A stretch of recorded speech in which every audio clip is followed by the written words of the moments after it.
नमस्कार, स्वागत है आपका। 11 राज्यों की 56 विधानसभा सीटों में उपचुनाव को लेकर बड़ी खबर इस वक्त पे आप लोगों के सामने। और इन चुनावों का मतलब किस तरह से सत्ता में बदलाव भी हो सकता है और अपनी ताकत को दिखाना भी हो सकता है, ये सब भी समझा जाएगा।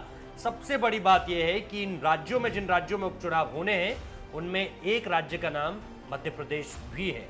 बिहार में भी एक सीट को लेकर के चुनाव है और इसके साथ साथ यूपी में भी है, मणिपुर में भी है, अलग अलग जगहों पर है। उस पर विस्तार से बात करेंगे, लेकिन फिलहाल जहां का समीकरण आपके लिए समझना बहुत ज्यादा जरूरी हो जाता है वो है मध्य प्रदेश।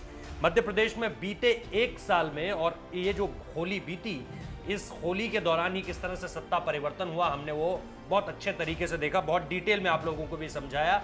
और ज्योतिरादित्य सिंधिया का उससे पहले जाना और उसके बाद मध्य प्रदेश की सत्ता का पलट जाना अपने आप में बहुत सारे संदेश लेकर आया था।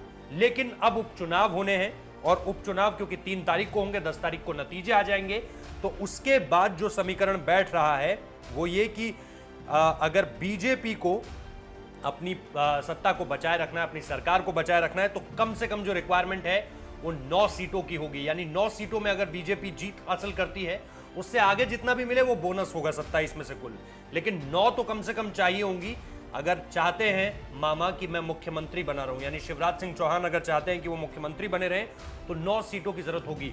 वहीं कांग्रेस को अगर सत्ता में वापसी करनी है, अब उसके सिरमौर पर भले ही कोई भी कांग्रेसी चेहरा हो बड़ा, लेकिन उसको अगर वापसी करनी है तो 27 की 27 सीटें जीतनी बहुत ज्यादा महत्वपूर्ण हो जाती है। ये एक ऐसी इक्वेशन है, ऐसा समीकरण है जिसका सफल होना मुश्किल है लेकिन नामुमकिन नहीं है। इसलिए कांग्रेस के पास उम्मीदें हैं इस वक्त पे भी। इसके अलावा बिहार में हम जिस जगह की बात कर रहे हैं वो निश्चित तौर पर एकमात्र सीट है, और ये सीट है वाल्मीकि नगर की सीट बिहार की।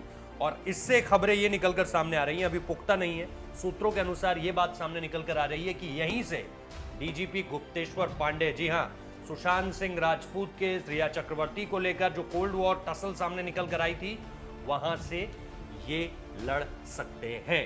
यानी वहां पर भी कहीं ना कहीं बिहार में भी एक, इस सीट पर अगर सिर्फ एक सीट पर चुनाव है तो निश्चित तौर पर नजरें जरूर वहां पर रहेंगी सबके कि वाल्मीकि नगर से किस तरह का नतीजा निकलकर सामने आता है। और क्योंकि अगर गुप्तेश्वर पांडे का सफल होना यह भी बताएगा कि और राज्यों में अब जो इस तरह की चीजें सामने निकल कर आ रही हैं कि जो पुलिस में है या जो ब्यूरोक्रेसी में है और जो क्लोज हैं सत्ता के, जो बहुत करीबी हैं, जो खास हैं मुख्यमंत्रियों के या बड़े बड़े नेताओं के, क्या उनका आगे चलकर ऐसा फैसला लेना और अधिक दिखेगा। क्योंकि गुप्तेश्वर पांडे ने, ये तो नहीं कहूंगा कि ऐसा पहली बार हुआ है, लेकिन एक नजीर पेश कर दी है। इसके बाद आप इस तरह की चीजों को और होता हुआ देखेंगे अगर वो सफल होते हैं अपने इस प्रयोग में तो।